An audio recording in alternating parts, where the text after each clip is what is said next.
Bonjour, la grande famille en Christ et la future grande famille en Jésus-Christ. Aujourd'hui, nous sommes le 17 décembre 2024.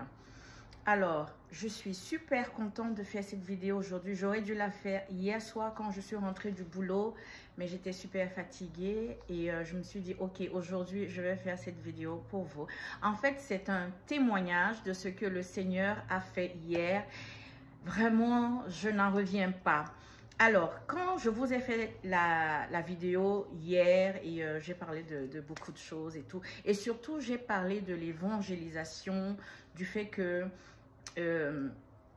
nos vies, en fait, nous devons évangéliser parce que nous sommes les enfants du royaume et voilà, nous avons été appelés à ça. Dans l'évangélisation, c'est pas seulement ce qui sort de ta bouche, mais c'est au travers des actes que tu poses tous les jours, quel que soit l'endroit où tu te trouves. Alors, qu'est-ce qui s'est passé hier? Hier, j'étais en plein boulot. Et je rencontre une dame et tout, parce que j'étais d'abord au téléphone, j'étais en train de parler.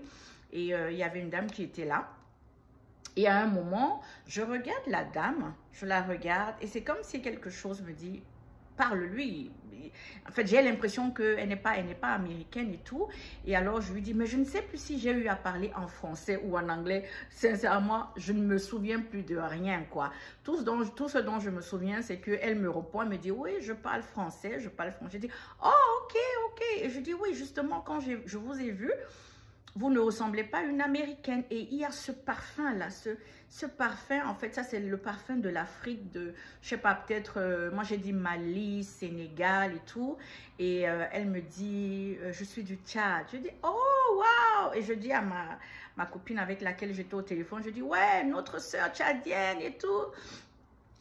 Et je lui ai dit, ah ok, ça c'est super. Et donc je raccroche avec ma copine, je lui dis, écoute, je te rappelle. Et elle me dit, non, c'est bon, parlez avec votre copine et tout. Je lui dis, non, je parle avec vous. Donc voilà, je lui dis, moi je m'appelle Patience et toi tu t'appelles... Non, je n'ai pas demandé son nom, j'ai dit, moi je m'appelle Patience. Et elle me dit, oui, je suis tchadienne. Et je lui dis, c'est la première fois que je rencontre une Tchadienne et tout. Elle me dit, je pense que je suis d'ailleurs la seule Tchadienne ici. Donc, on s'est mis à causer. Et je lui dis, est-ce que tu es chrétienne? Elle me dit, oui. Et je lui demande, est-ce que tu es née de nouveau?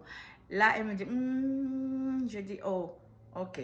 Et je lui demande, est-ce que tu as été baptisée? Elle me dit, oui, on m'a baptisée depuis que j'étais toute petite et tout. Et je vais à l'église, je suis catholique et tout. Je dis, oh, ok, en fait, donc tu n'as pas fait la confession de foi parce que les catholiques ne font pas la confession de foi. Les catholiques, ils croient beaucoup, allez, ils prient beaucoup Marie que le Fils et tout. Et je lui dis, ben, tu sais, tu dois accepter le Seigneur Jésus-Christ dans ta vie. Est-ce que tu as accepté le Seigneur Jésus-Christ dans ta vie? Elle me dit, ben, je prie et ouais, je prie Jésus puisque nous prions Jésus. Donc oui, je prie Jésus. Je lui ai dit, ah, tu dois accepter le Seigneur Jésus-Christ, c'est-à-dire tu dois faire la confession de foi, tu dois dire que Seigneur Jésus, je reconnais que je suis un pécheur et que tu es mort à la croix pour moi et tout ça, c'est la confession de foi. Elle me dit non, elle n'a pas fait ça et tout. Et je lui ai dit, oh là là, est-ce que tu sais que c'est pas parce que tu pries que ça veut dire que ton nom est écrit dans le livre de vie, que vraiment tu dois accepter. Parce qu'avant, on était sous la loi, maintenant on est dans la grâce. Oui, ça c'est vrai ça. Mais cette grâce-là, parce que nous avons accepté le Seigneur, donc nous, allez, ton nom doit être écrit dans le livre de vie. Mais pour que ton nom soit écrit dans le livre de vie, tu dois avoir accepté le Seigneur Jésus-Christ comme ton Seigneur et ton Sauveur.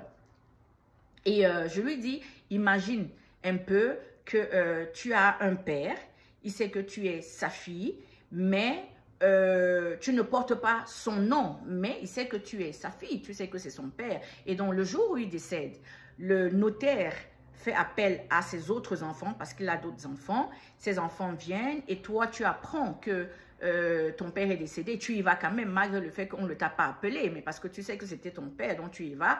Et le notaire se met à lire tout ce que le père a laissé comme bien et tout ça à ses enfants, et puis il ferme le registre et tout. Et toi, tu te dis, mais enfin, mais moi aussi, je suis sa fille aussi. Je suis sa fille, mais pourquoi vous ne m'avez pas appelé ou je ne sais pas. Et le notaire qui dit, et les autres enfants qui disent, oh oui, on te connaît, mais ton nom n'est pas, papa n'a pas laissé d'héritage pour toi. Papa n'a pas laissé d'héritage pour toi. Pourquoi? Parce qu'il ne t'a pas reconnu légitimement comme sa fille. Donc, tu n'as pas droit à l'héritage comme ceux dont il a reconnu légitimement comme ses enfants. C'est la même chose. C'est pas parce qu'on dit, oh oui, on prie Jésus, on prie. Tu dois le reconnaître. Il doit aller. Et je lui donne une autre représentation. Je lui dis, du moment que tu le reconnais comme ton Seigneur et ton Sauveur, que tu fais cette confession de foi, imagine maintenant à un moment, le diable va venir t'accuser et tout. Et bien, c'est Jésus qui va se mettre entre toi et le diable. Il va dire, non, hey, oh, son nom est là, hein, je la connais, c'est ma fille. C'est ma fille, elle ne t'appartient plus. Elle ne t'appartient plus, donc laisse tomber quoi et tout. C'est ma fille. Oui, c'est comme ça que ça se passe. C'est comme ça. Mon frère, ma soeur, si tu n'as pas encore reçu le Seigneur Jésus-Christ comme ton Seigneur et ton Sauveur, fais-le, je t'en supplie, pendant qu'il est encore temps. Et je lui dis, quand tu l'auras fait, voilà, tu seras reconnu comme sa fille. Et en même temps, je lui dis encore, imagine que tu es maman et tu accouches de ton enfant et que cet enfant a un purpose dans la vie. Alors, au lieu que les gens commencent à adorer ton fils qui a dans ce purpose, c'est-à-dire qui est venu sauver ta famille et tout ça, on se met à t'adorer, toi la mère. Toi la mère, en fait, qui n'a aucun pouvoir, qui n'était que l'instrument par lequel Dieu est passé pour mettre cet enfant dans le ventre. Et elle me dit, c'est vrai en plus ce que tu dis. Je dis, mais oui, donc ça ne met pas sens d'adorer la mère au lieu d'adorer le fils qui est venu mourir pour toi et pour moi, qui a porté tes péchés, qui a tout pris pour que nous soyons sauvés.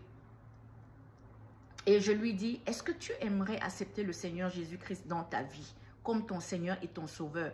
Elle me dit, oui, j'aimerais accepter le Seigneur Jésus comme mon Seigneur et mon Sauveur.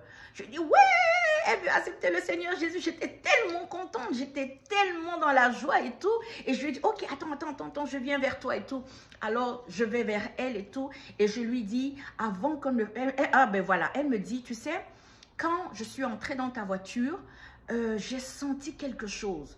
J'ai ressenti, j'ai dit, cette femme, elle a quelque chose en elle, elle est positive, elle a quelque chose de positif en elle, il y a quelque chose dans cette voiture-ci et tout. Et elle me dit, comme tu parlais avec ta copine, et elle dit, j'ai dit dans mon cœur, la personne avec laquelle elle est en train de parler ferait mieux de l'écouter parce qu'il dégage quelque chose en elle, elle dit des vérités et tout. Je dis, ah bon? J'étais surprise qu'elle ait dit ça. Et en plus, elle me montre sur son téléphone, sur son statut, ce qu'elle a mis, comme quoi elle est vraiment à la recherche du Seigneur. Elle est en train de passer des moments difficiles. Elle a besoin que le Seigneur puisse, voilà, puisse l'aider, puisse répondre à ses prières. Et elle me dit, tu es la réponse à ce que j'ai demandé au Seigneur et tout. Je dis, oh, je remercie le Seigneur parce que effectivement, je le disais ce matin dans une de mes vidéos que nous devons évangéliser. Nous sommes la lumière et nous devons éclairer partout où nous sommes. Donc, je bénis le Seigneur qu'il ait permis qu'on puisse se rencontrer. Et donc, je lui dis, ok, maintenant, on va donc faire cette confession de foi. Avant ça, je lui dis, tu vas répéter le livre de Jean 3,16. Tu vas dire, car Dieu m'a tant aimé qu'il a envoyé son Fils unique afin que moi, patience, je ne périsse point, mais que j'ai la vie éternelle. Alors, quand elle a récité, elle a dit ça, maintenant on a fait la confession de foi, Seigneur Jésus, Je te demande pardon. Je reconnais que je suis un pécheur et ce pécheur a besoin de toi, Père éternel. Seigneur, merci d'être venu. Merci d'avoir pris mes péchés. Merci de m'avoir rapproché du Père. Seigneur Jésus, je te reçois comme mon Seigneur et mon Sauveur dans ma vie. Viens et règne dans ma vie. Viens et sois le centre de ma vie. Viens, Seigneur Jésus-Christ. Viens dans ma vie. Je te reçois. Je te reçois, Seigneur Jésus, comme le maître de ma vie. Au nom de Jésus-Christ de Nazareth. Amen. Elle a fait cette confession de foi. J'étais contente. Elle était contente. On avait la chair de poule toutes les deux. On avait la chair de poule. J'ai voulu pleurer. J'étais tellement dans la joie. Et je lui dis, est-ce que tu sais que pour toi, maintenant, right now, il y a un festin. Les anges sont en train de danser. Ils sont heureux parce que oui, ça fait une personne en plus dans le royaume du Christ. Ils sont tellement heureux. Ils sont en train de danser pour toi. Ils sont en train de faire un festin là-bas. Et on était tellement contente. Elle me dit, merci. Oh, merci beaucoup. Vraiment, merci. Je lui dis, non, moi, je ne suis qu'un instrument que le Seigneur a utilisé pour être une bénédiction pour toi. Donc, on a remercié le Seigneur toutes les deux et j'étais contente. Je n'en revenais pas. Je n'en revenais, mais vraiment pas du tout de ce qui s'est passé. Donc, c'est ça, mes frères, que tous les jours, nous devons être une bénédiction pour quelqu'un. Être une bénédiction. Même si tu n'es pas une bénédiction, mais même pour toi-même, tu dois être une bénédiction. Pour toi-même. Comment tu peux être une bénédiction pour toi? En confessant que Jésus-Christ est le maître de ta vie. En lui disant merci pour ce qu'il a fait à la croix, pour le sacrifice de la croix. En lui disant merci pour les moindres petites choses qu'il fait dans ta vie. Parce que plus tu le fais, plus tu éclaires l'esprit qui est en toi. Plus cet esprit qui est en toi s'élève, s'élève, s'élève. J'espère que cette vidéo t'a fait du bien. J'espère que ce témoignage t'a fait du bien et que si tu es catholique, si tu es... anyway, si tu n'es pas... tu n'as pas encore accepté le Seigneur Jésus-Christ dans ta vie, je pense que c'est le moment de le faire. C'est le moment de le faire. Parce que l'homme, nous ne savons ni le jour, ni l'heure, ni la minute, ni la seconde. Nous ne savons rien. Nous ne savons pas quand est-ce que nous allons laisser cette terre. So, avant de partir, sois sûr que quand le jour viendra, quand l'heure, la semaine, la minute, la seconde viendra, c'est l'ange de l'Éternel qui va te prendre. C'est l'ange de l'Éternel qui va te prendre. Et non l'ange de l'autre côté là. N'oublie pas de t'abonner. Si tu n'es pas encore abonné, abonne-toi, like et surtout partage la vidéo afin qu'elle puisse être une source de bénédiction pour quelqu'un d'autre. Je vous aime très fort. Que le Seigneur, que Yeshua, Yahweh, Adonai, vous couvre de son amour, comme il me couvre tous les jours, comme il m'entoure de ses bras tous les jours. À très bientôt sur une nouvelle de mes vidéos. Bye.